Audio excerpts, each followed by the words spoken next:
Hello friends, welcome to S Y academy. Friends, इस video में हम क्यूबन मिसाइल क्राइसिस देखेंगे। तो क्यूबा कहाँ पर है? ये देखिए, आप अगर इस रीजन को देख पाए तो ये क्यूबा है। कोई मुझे कैपिटल बता सकता है क्यूबा की? ये सब चीजें पता होनी चाहिए। एक चीज ध्यान रखिए दोस्तों, क्यूबा क्यूबा बहुत ही ज्यादा क्लोज है अमेरिका के।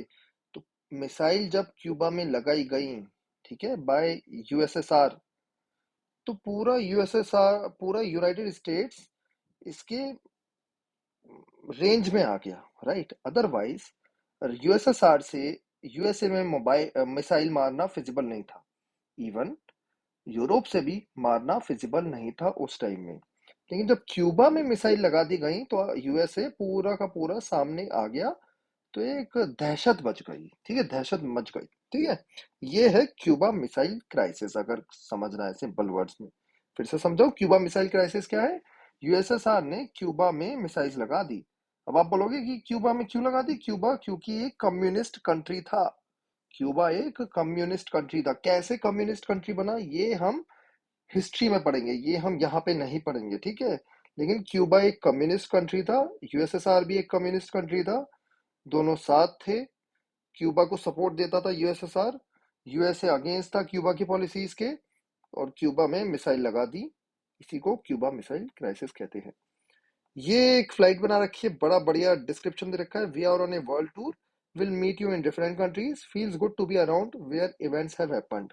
तो दोस्तों, मैं आपको इस लेक्चर में जब ये पढ़ा रहा हूँ ये वीडियो, तो आपको मैं पूरी दुनिया घुमाऊंगा। अभी हम कहाँ पर है?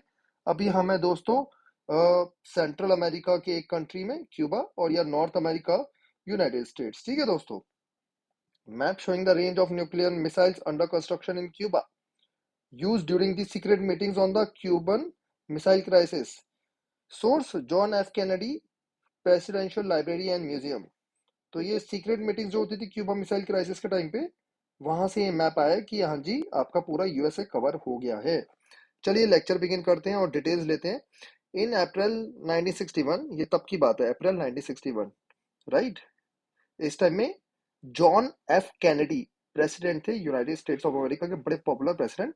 उनकी असैसिनेट उनको बाद में कर दिया गया था। अप्रैल 1961 में leaders of union of Soviet socialist Republic, ये यूएसएसआर की फुल फॉर्म है, union of Soviet socialist republics, ठीक है, were worried that the United States would invade communist ruled Cuba and overthrow Fidel Castro. Fidel Castro जो ruler थे Cuba के, right. तो USSR worried था कि यूएसए इतना बड़ा कंट्री है और पावरफुल भी है, क्यूबा तो छोटा सा है, मैप में ढूंढना मुश्किल है, उसको खा जाएगा। ठीक है, तो फिडल कैस्ट्रो को ओवरथ्रो कर देगा। फिडल कैस्ट्रो कौन थे? The president of the small island nation of the coast of the United States. Cuba was an ally of the Soviet Union and received both diplomatic and financial aid from it. तो diplomacy में भी add मिलती थी कि आपको क्या क्या decisions अब लेने चाहिए। साथ साथ में दोस्तों फाइनेंशियल एड भी, पैसा वगैरह भी दिया जाता था। ठीक है, क्यूबा शुगर पे बहुत डिपेंडेंट था और ज्यादा चीजें वहां पे होती नहीं थी, तो उनकी इकोनॉमी थोड़ी सी ज्यादा अच्छी नहीं चल रही थी। इसमें यूएसएसआर ने काफी हेल्प करी थी। निकिता क्रूशचेव, याद रखिए ये फीमेल नहीं मेल है, ठीक है। पहले तो Nikita Khrushchev, the leader of Soviet Union, decided to convert Cuba into a Russian base. काफी अच्छी स्ट्रेटेजी थी क्रूशेव साहब की, बड़े अच्छे बढ़िया सॉलिड लीडर थे। पुतिन जैसे आज हैं, उसी तरीके से आप कह सकते हो। एटलीस्ट यूएसएसआर के लिए तो अच्छे थे क्रूशेव। जब मैंने पुतिन साहब का वर्ड यूज करा है, तो एक पॉइंट में निकिता के लिए मैं जो वो कहूंगा, एक प्रेज दूंगा, वो ये है कि इन्होंने यूएसएसआर की इकोनॉमी सॉलिड रखी हुई थी।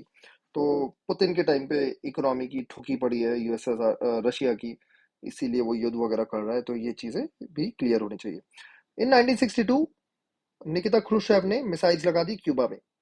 Installation of these weapons put the US for the first time under fire from close range and nearly doubled the number of bases or cities in the American mainland which could be threatened by the USSR। पहली बार ऐसा हुआ कि इतनी बार कि sir पे missile लगी पड़ी है।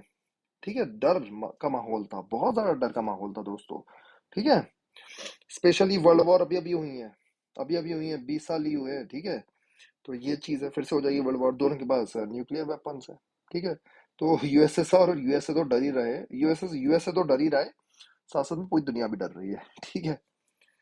3 weeks after the Soviet Union had placed the nuclear weapons in Cuba, the Americans became aware of it. तो टेक्नोलॉजी इतनी हाई फाई नहीं थी। आजकल क्या है, आजकल तो सैटेलाइट टेक्नोलॉजी है, वो बड़ा आसानी से पता चल जाता है अगर कोई कंट्री ऐसे कर रहा है। तो न्यूक्लियर वेपन्स लगा दिए सोवियत यूनियन ने क्यूबा में, अमेरिकन को पता ही नहीं चला। 3 हफ्ते बाद पता चला। The US president John F Kennedy and his advisors were reluctant to do anything that might lead to a full-scale nuclear war between two countries. But they were determined to get Khrushchev to remove the missiles and nuclear weapons from Cuba. Strategy बिल्कुल clear थी इस time में, हमें hot war में बिल्कुल नहीं जाना। Hot war में गए, हॉट वॉर मतलब सीधे मिसाइल वगैरह गन वगैरह यूज कर देना। और क्लियर था कि हम एक न्यूक्लियर वेपन मारेंगे, वो 2 मारेंगे, हम 3 मारेंगे, जो भी होगा एंड में पूरी दुनिया खत्म हो जानी है, हम और वो तो खत्म ही हो जाने हैं। तो ये स्ट्रेटेजी क्लियर थी, आज भी क्लियर है, पुतिन को भी क्लियर है, ये बाइडेन को भी क्लियर है। ठीक है। यूक्रेन के पास न्यूक्लियर वॉर नहीं है, इसलिए उसको अच्छे से ठोक दिया गया है आज, है ना। होते तो हिम्मत नहीं होती रशिया की। पर ये बिल्कुल क्लियर था जॉन एफ कैनेडी की, वो पूरी मेहनत लगा दो अपनी और क्रुश्चेव से मिसाइल हटवाओ। Kennedy ordered American warships to intercept any Soviet ships heading to Cuba as a way of warning the USSR of its seriousness. तो यूएसए ने क्या करा, ये जो आपको मैप दिखाया गया है दोस्तों, इसके आसपास अपने शिप्स बैठा दिए यहाँ यहाँ। ठीक है, शिप्स वगैरह बैठा दिए। तो यूएसएसआर के कोई भी शिप क्यूबा नहीं जा पा रहे थे। यूएसएसआर के कोई भी शिप क्यूबा नहीं जा पा रहे थे। क्यों? क्योंकि उनको पहले ही रोक ले रहे थे। कौन? अमेरिकन के वॉरशिप्स। क्योंकि अमेरिका बहुत सीरियस थे इसको लेके। A clash seemed imminent in what came to be known as the Cuban Missile Crisis. आप खुद ही समझिए, मिसाइल्स सर पे लगी हुई हैं, American warships, America warships USSR की वॉरशिप्स को आगे नहीं, मर्चेंट शिप्स या और किसी शिप्स को आगे जाने नहीं दे रहे हैं। ऐसा लग रहा था वॉर तो होने वाली है। ठीक है। द प्रोस्पेक्ट ऑफ दिस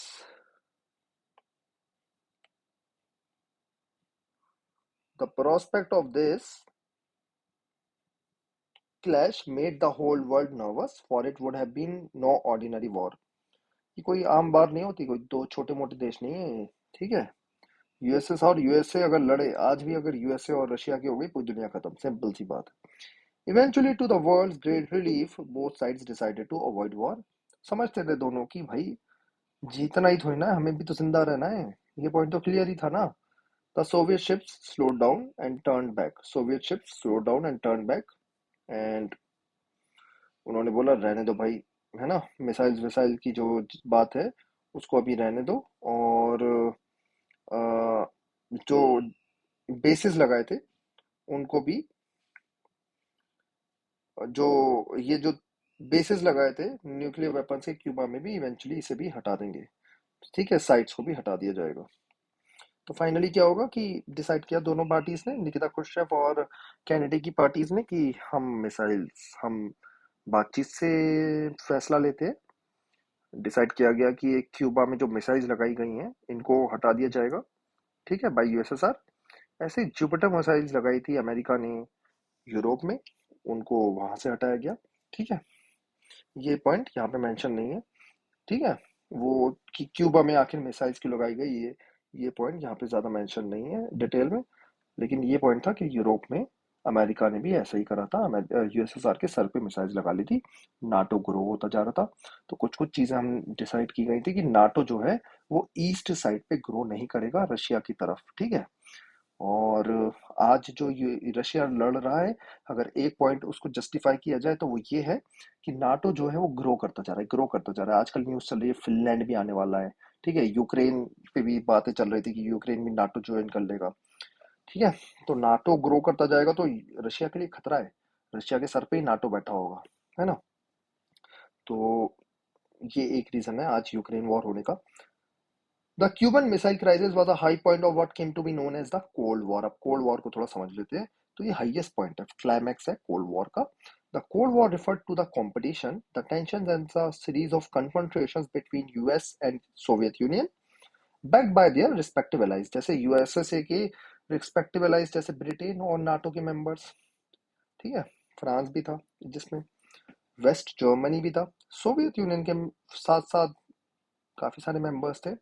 इसमें काफी टाइम में चाइना ने भी साथ दिया, काफी टाइम पे वियतनाम ने साथ दिया, काफी टाइम पे क्यूबा ने साथ दिया, और अगर आप यूएसएसआर देखो तो कजाकिस्तान वगैरह जो कंट्रीज हैं, ये भी काफी सारे यूएसएसआर के पार्ट थे, तो वो सब एक ही ग्रुप में थे। Fortunately, however, it never escalated into a hot war. छोटी मोटी वॉर हुई between countries such as US, Vietnam, Cuba missile crisis हुई, लेकिन कोई फुल स्केल वॉर नहीं हुई जिसमें यूएस और रशिया इन्वॉल्व हो। That is full scale war between these two powers never took place, तो हॉट वॉर कभी नहीं हुई। There were wars in various region, जो मैंने अभी आपको बताई, with the two powers and their allies involved in warfare and supporting regional allies, but at least the world avoided another global war. 1962 में India China war हुई, उसमें clear नहीं था कौन से कंट्रीज किसके साथ हैं। 65 और 71 में इंडिया पाकिस्तान वॉर हुई, जिसमें थोड़ा सा क्लियर था कि पाकिस्तान के साथ ये जो है अमेरिका वगैरह जो कंट्रीज है पाकिस्तान का थोड़ा साथ दे रहे थे, और इंडिया के साथ यूएसएसआर दे रहा था। इसलिए आज भी इंडिया रशिया को अपना फ्रेंड मानता है, क्योंकि एक टफ टाइम में रशिया ने भारत की हेल्प करी थी, राइट। इंडिया में भी किसी से बोला जाए कि हमारा कोई फ्रेंड कौन है, तो सबसे पहले रशिया का नाम लेते हैं लोग। इसलिए आज भी डिस्पाइट ऑफ द फैक्ट कि रशिया काफी कुछ गलत कर रहा है, इंडिया ने रशिया का साथ दिया यूएन में। जब वोटिंग हुई फॉर ह्यूमन राइट्स या यूएस रशिया के अगेंस्ट, तो इंडिया ने बैक डाउन किया, इंडिया ने वोट करने से मना कर दिया, ठीक है। अगेंस्ट वोट नहीं, किसी को सपोर्ट नहीं किया इंडिया ने, लेकिन वोट नहीं दिया, ठीक है। वोट ना देना भी एक काइंड ऑफ एक सपोर्ट ही है रशिया के लिए, जो ज्यादातर गलत चीजें कर रहा है यूक्रेन में। तो कोल्ड वॉर आपको समझ में आ गई होगी कि मतलब आइडियोलॉजिकल वॉर है ना। और ये जो what is cold war, next lecture में हम जो देखेंगे आपको और क्लियर हो जाएगा। तो cold war refer to the competition, tension in the series of confrontation between USA and Soviet Union, जिसमें वर्ड्स की ही वॉर, डिप्लोमेसी की वॉर चलेगी, आइडियोलॉजिकल वॉर चलेगी, इकोनॉमिक वॉर चलेगी, लेकिन ये सब नहीं होगा कि फुल स्केल वॉर हो गई between these to countries.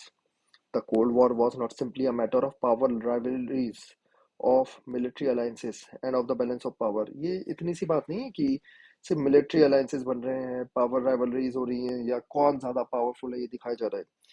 These were accompanied by real ideological conflict as well. समझने की कोशिश करिए कि दुनिया को अलग अलग तरीके से देखते थे यूएसएसआर, अलग अलग तरीके से देखते थे यूएसए, ठीक है। कैसे समझते हैं?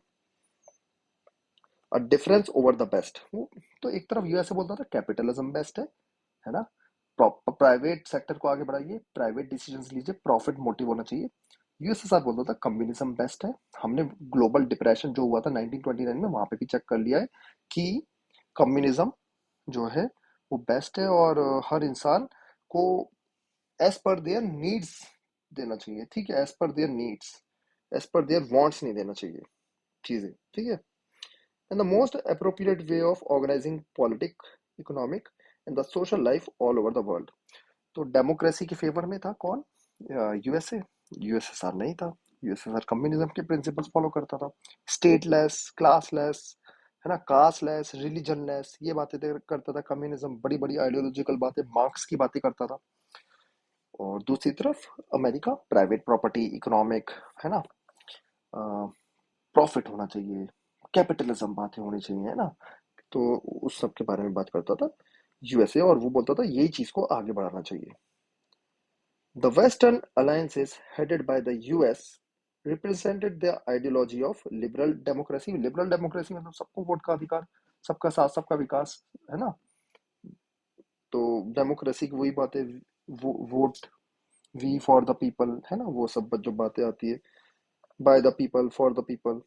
एंड कैपिटलिज्म की बातें, जहाँ पे प्राइवेट सेक्टर को कि प्राइवेट मोटिव, पैसा कमाओ, कैपिटलिज्म, है ना, सबको अपनी मैक्सिमम पोटेंशियल रीच करने का अधिकार, वो सब कैपिटलिज्म की पार्ट्स आते हैं, ठीक है। While the Eastern Alliance, जिसमें यूएसएसआर था, headed by Soviet Union, was committed to ideology of socialism and communism. इन सब चीजों को क्लास 11th में आप पढ़ चुके हो, लेकिन सोशलिज्म कम्युनिज्म में मतलब जनरली ये बातें आती हैं कि इरिस्पेक्टिव ऑफ योर प्रोफेशन सबको इक्वल सैलरी मिलेगी, है ना, किसी की भी कोई प्रॉपर्टी नहीं होगी, सबको जो लैंड है वो स्टेट देगा, इक्वल इक्वल लैंड दिया जाएगा, इक्वल इक्वल पार्ट्स में बांट दिया जाएगा, है ना। इंडिविजुअल ज्यादा कुछ बड़ा नहीं होता, पूरा स्टेट ही बड़ा होता है, प्राइवेट। और यूएसए कहता था इंडिविजुअल सबसे बड़ा होता है, ठीक है। तो ये सब कुछ कुछ पॉइंट्स हैं। आपसे मैं रिक्वेस्ट करूंगा कि कमेंट सेक्शन में पांच पांच मतलब पांच डिफरेंसेस बताइए बिटवीन कैपिटलिज्म एंड कम्युनिज्म, ठीक है। मैं ये नहीं बोल रहा कौन सा सही है कौन सा गलत है, ये इंपॉर्टेंट चीज आपके लिए समझना, कौन सा सही कौन सा गलत ये कहना सही नहीं। और दोस्तों इस चीज को याद रखना, काफी लोग मेरे से कहते हैं कि यूएसएसआर खत्म हो गया तो कम्युनिज्म वाज बेस्ट बैड और उसका कोई रिलेवेंस नहीं है प्राइवेट वर्ल्ड में, ऐसा कहना बिल्कुल गलत है। आज दुनिया भर में mix of capitalism and communism follow किया जाता है। ठीक है, मिक्स। जब भी कंपनियां डूब रही होती है तो सरकार मदद करने आती है। ठीक है, जब भी कंपनियां एनजी नरेगा जो चल रहा है भारत में, क्या है, कम्युनिज्म का एग्जाम्पल है ना। तो दुनिया भर में आपको एग्जाम्पल मिलेंगे। तो ऐसे ही चीज है। एंड यहाँ पे ये लिखा है कि क्लास 11th में आपने आइडियोलॉजीज के बारे में पढ़ा है। नेक्स्ट वीडियो में पढ़ेंगे थोड़ा सा कि कोल्ड वॉर क्या है। I hope Cuba missile crisis आपको क्लियर हो गई होगी। एग्जाम में क्वेश्चन अगर आए मैथ बना के जरूर आना। ठीक है, थैंक यू।